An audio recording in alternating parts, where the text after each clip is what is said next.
Graça e paz, irmãos. Hoje nós vamos estar falando sobre o segredo do contentamento. Meu propósito é que sejamos despertados a encontrar satisfação em Deus somente. O texto que queremos abordar para a nossa reflexão, para a nossa meditação, se encontra no Salmo 37 e o versículo de número 4. Agrada-te do Senhor, e Ele satisfará o desejo ou os desejos do seu coração. Agrada-te do Senhor, e Ele satisfará os desejos do teu coração. Oremos ao Senhor nesse instante, pedindo para que Ele nos dirija e Ele mesmo, através do seu Espírito, possa incutir em nossas mentes, em nosso coração, essa palavra lida. Senhor, muito obrigado, porque sabemos que um dia o Senhor nos salvou e no Senhor nós encontramos deleite da nossa alma. Pedimos que o Senhor tire do nosso coração toda ansiedade, toda murmuração, toda insatisfação, e traga a nós, o teu povo, a alegria, o gozo no Senhor. Em nome de Jesus, amém. Meus queridos irmãos, o texto que lemos mostra que o salmista declara que o deleito desejado pela nossa alma ou pelo nosso coração só pode ser alcançado no Senhor, e não nas enganosas e vãs fascinações do mundo. Tudo o que precisamos é alegrar-se no Senhor. Mesmo que as piores circunstâncias e as mais terríveis calamidades nos sobrevenham, o Senhor é o nosso deleite. O Senhor é a alegria e o gozo do nosso coração. Como está escrito no Salmo 16, versos 5 e 6, o Senhor é a porção da minha herança e o meu cálice. Tu sustentas a minha sorte. As minhas divisas caíram em lugares agradáveis. É linda a minha herança, diz o salmista. Portanto, nossa alma jamais estará satisfeita, senão em Deus. Que jamais sejamos seduzidos pelos manjares desse mundo, pois o contentamento proveniente do Senhor e residente somente no Senhor excede a todos os prazeres desse mundo. Vivemos numa época marcada por depressão, estresse, muita inquietação, em que as pessoas comem e não se satisfazem, se vestem, mas não se aquecem, bebem e não se saciam. É nesse contexto que nós precisamos atentar para as palavras de Agostinho de Hipona, quando ele diz: nos criaste para vós, e o nosso coração vive inquieto, enquanto não repousar em vós. Nesse salmo, encontramos a gloriosa promessa que se o nosso coração encontrar deleite somente em Deus, isto é, encontrar satisfação somente em Deus, Ele liberalmente nos concederá tudo quanto desejarmos. Qual o significado dessa promessa? De que maneira podemos estar certos de que os anseios dos nossos corações serão satisfeitos em Deus e por Deus? Há basicamente 3 coisas que precisamos entender nesse versículo 4 do Salmo 37. A primeira é que significa que quando encontramos contentamento em Deus, o próprio Deus será a resposta satisfatória para o nosso coração. mesmo quando parecer que o próprio Deus nos abandonou. Você já passou por algo assim? Que você tem a sensação emocional, existencial, mas sobretudo prática, de que parece que Deus é contra você? De que parece que Deus se esqueceu das suas promessas e que Ele se esqueceu do seu povo? Me parece que há muitos servos de Deus que viveram circunstâncias assim. O apóstolo Paulo, servo fiel do Deus Altíssimo, se encontrava preso numa masmorra, passando por privações e por provações. Escrevendo ele aos Filipenses, depois de receber alguns benefícios enviados por aquela igreja, ele disse o seguinte no capítulo 4, nos versículos 11 e 12 da carta enviada àquela igreja. Digo isso, não porque esteja necessitado, porque aprendi a viver contente em toda e qualquer situação.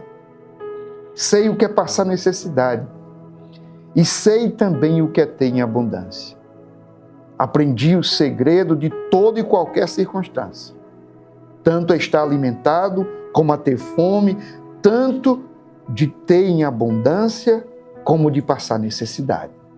O apóstolo Paulo aqui está dizendo exatamente isso. Quando parece que Deus me abandonou, que me deixou numa prisão, é exatamente aí que eu aprendo o segredo do contentamento.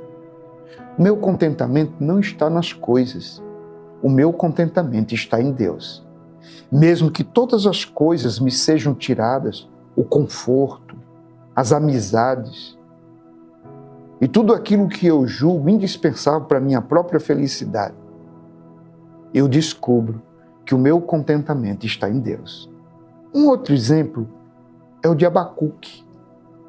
Quando Deus anuncia que a Babilônia virá e que não ficará em Jerusalém pedra sobre pedra, ele diz o seguinte: ainda que a figueira não floresça, nem haja fruto na videira, ainda que a colheita das oliveiras decepcione e os campos não produzam mantimento, ainda que as ovelhas desapareçam do aprisco e nos currais não haja mais gado, mesmo assim eu me alegrarei no Senhor e exultarei no Deus da minha salvação.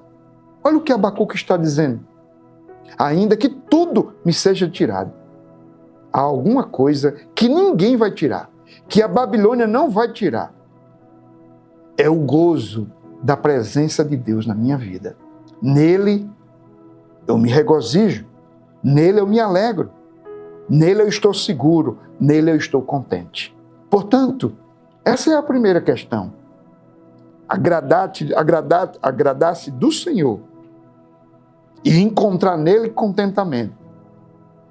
É, mesmo na adversidade, estar certo de que o Senhor é o tudo da nossa alma. Segundo lugar, significa que se o nosso contentamento está em Deus, a seu tempo, no tempo oportuno, Ele responderá às nossas orações, mas Ele o fará de acordo com sua vontade. Esse texto não está dizendo que Deus fará tudo quanto eu quero, independente do seu propósito, independente da sua vontade, independente da sua palavra. Não, Ele nos fará tudo no tempo oportuno, de acordo com sua vontade. Mas de uma coisa eu estou certo: aqueles que têm contentamento em Deus não almejam aquilo que contraria a vontade de Deus. Eles conseguem ter harmonia com Deus a ponto de desejar apenas aquilo que é agradável ao Senhor e não aquilo que é agradável ao seu coração. Terceiro e último lugar, significa que haverá um tempo em que não teremos falta ou ausência de bem algum. Na eternidade, Deus será o nosso Deus e nós seremos o seu povo. Nós encontraremos o contentamento pleno, definitivo, absoluto e completo em Deus. Dito isso, eu deixo algumas aplicações para nós. Primeiro, nós jamais deveríamos alimentar em nossos corações qualquer atitude de murmuração ou sentimento de ingratidão. Isso não convém. Aqueles que encontram contentamento em Deus têm um coração grato o tempo todo, independente das circunstâncias. Segundo, nós jamais deveríamos ambicionar a felicidade transitória, prometida e propiciada pelo mundo. Nós jamais deveríamos olhar para os ímpios e achar que eles são mais felizes do que nós, porque a nossa felicidade está em Deus e não nas coisas. Ela não é transitória, ela é eterna. E, finalmente, nós deveríamos sempre ter corações gratos e olhos postos numa felicidade em que o mundo não tira, em que a traça não destrói, em que o ladrão não rouba.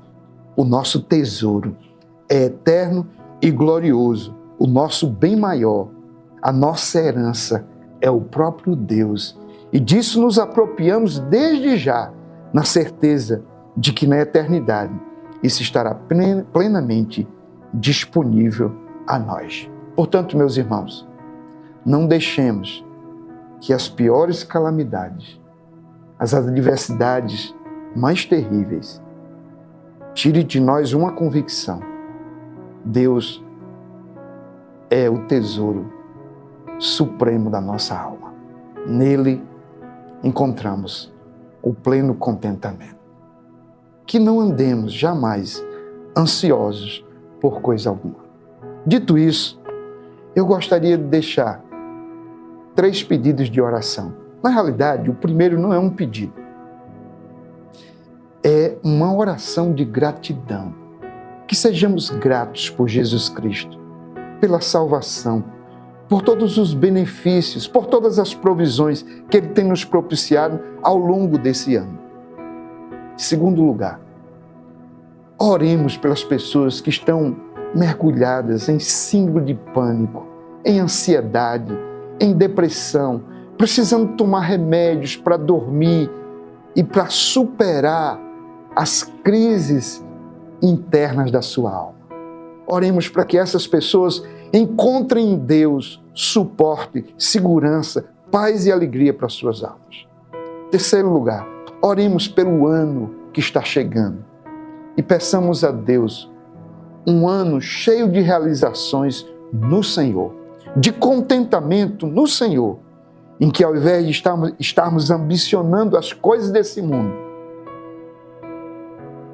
queiramos encontrar deleito na oração, na devoção diária, na leitura da palavra, a fim de que em todas as coisas Deus seja glorificado. Que Deus lhe abençoe. Em nome de Jesus. Amém. Oremos então, irmãos, pedindo a bênção de Deus sobre as nossas vidas. Senhor, muito obrigado, Pai, pela Tua graça, por Jesus Cristo, por todas as bênçãos e benefícios que o Senhor tem nos concedido ao longo desse ano. Não temos palavras para Te agradecer. Grandes coisas o Senhor tem feito por nós. Agora, Senhor, Te pedimos por aqueles que sofrem, padecem, com angústias, tristezas, depressões, ansiedades, síndrome de pânico, esses males da alma que têm atormentado a muitos irmãos.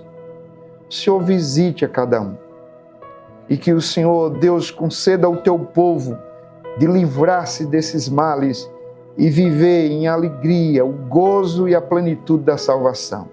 Abençoe esse ano que se avizinha, que seja um ano cheio de paz, de alegrias e de grandes conquistas espirituais.